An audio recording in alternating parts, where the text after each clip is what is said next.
How did Adolf Hitler convince millions of regular, good German citizens, and I mean good because German people are good people, how did he convince these normal, hard-working, good people that the Nazis were right for them? How did he convince them to look the other way when the atrocities were committed? Well, I'm going to explain to you the parallels between Nazis and the gangsters in the black community, the criminal-minded people in the black community who have our people under siege. And I'm going to explain to you how good, hard-working people can totally submit to an evil force. Now, first of all, let me show you a video to put everything into context. Shout out to Six, you know we the latest. You talking about off, well, bitch, I'm the biggest. I got the key, I got the ticket. Let's talk about off, let's talk about drill, let's talk about dead off. I got a list, name one by one, they all got blitz. I need y'all to listen and pay attention. I'm tired of the acting, I'm tired of the guilt. Five got hit in the head, he tried to swim at the pool. Big baby got caught in the morning on the bus, was going to school. Corn had died in the suburbs, remember that shit hit the news. Top got hit in his top, down he should have had a tool. Coach Sosa, that boy was a fighter, but he got lit like a lighter. When Sean died, get fooled, I heard he pulled out like a diaper. Damn. Hey, I heard liver was flying, he died with shots like a tiger. Hey, Sean did I got kidnapped, he should have played like a Bible. Epic Bendo died together, I'm smoking smash forever. I can feel die here, feather. Heard they called Nate and they strapped him. Put that hot shit in Nate's life. Lil Shug died on the bike. On cloud used to be home, but I'm still smoking no mic. Malcolm died on second, say they told a bitch ass to listen. Alright, now let's talk about it. In World War I, what happened? The West, the Allied powers defeated the Central powers. And what happened? Germany got blamed for World War I. In reality, the German military, they started World War I. The German military-industrial complex were the ones that waged war. The Zimmermann Telegraph. You remember, Germany sent a telegraph to Mexico saying, if you attack America, we'll give you back California, Texas, New Mexico, Arizona. America was pissed off. So you know what America did? America allowed France to handle the negotiations for Germany's surrender. And that's how the Treaty of Versailles was created.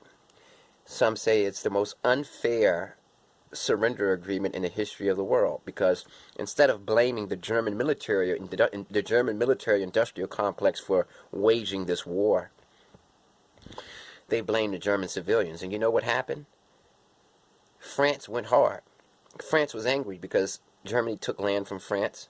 Germany took all the land back, and they charged Germany. Germany had to pay for the entire war, and the destruction of World War I was worldwide. It was a global. It was the world's first world war. Germany had to pay to fix the whole world. Their economy went all the way down. They were printing out $1 million bills. So the equivalent, $1 million was the equivalent of 50 cents. If you wanted to buy a little cup of coffee from Germany back then, you had to give them $1 million note. Then eventually they started printing out billion-dollar notes because their economy was in shambles, because they had to pay the whole world back because they got blamed for the war. Now, that paved the way for Adolf Hitler, because the German citizens were tired. They were mad because they felt like they were being blamed for a war that they had nothing to do with. So when Hitler came and he said, I'm going to bring the Germans back. We're going to run this world. We are going to be powerful, and we're going to get France back.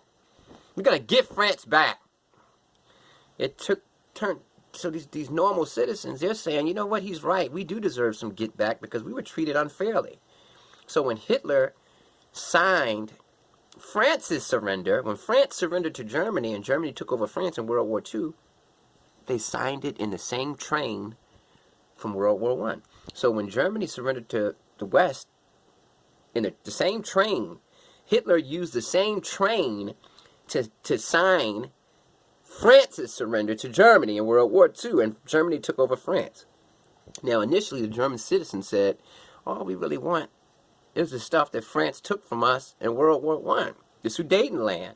But when Hitler started going to Poland and Czechoslovakia, and you know, he started invading all these other places, took over France, I guess they said, well, we do kind of deserve it. They did treat us bad in World War I, so they looked the other way, because they were treated bad by the French. When Germany lost World War I, they got treated like dirt by France, because France was angry.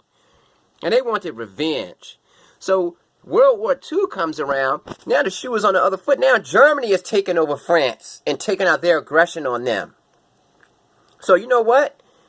even though the Germans really, that's all they were upset about. They didn't care about no Jews. So when they started seeing truckloads and trainloads of Jewish babies being taken to the gas house to be slaughtered, when they found out that their leader, Hitler, had a plan to annihilate all the gypsies and the Roma and the Jews, he wanted to eliminate people who were mentally deficient, they looked the other way because they said, you know what, they treated us bad. And I really don't want Hitler to go that far, but they kind of messed with us first. And, we did get the Sudetenland back. We really don't care about the Jews, but I'm going to just look the other way because they did treat us bad in World War One. How does that parallel to the black community? We have criminal-minded people in control of our neighborhoods. And the good people of our community, they just look the other way. Because why? Well, the police do kind of treat us bad. Well, we were slaves, so it's okay for that young brother right there to drop out of school and sell drugs. It's okay. And they look away. And then when it gets to the point where these young boys are afraid to be smart and intelligent in school, they're afraid to show that they're intelligent. When the teacher says, anybody know the answer to this question? He really wants to raise his hand and say, yeah, I know it. But he puts it down because when he goes home, they're going to beat his ass because he's smart.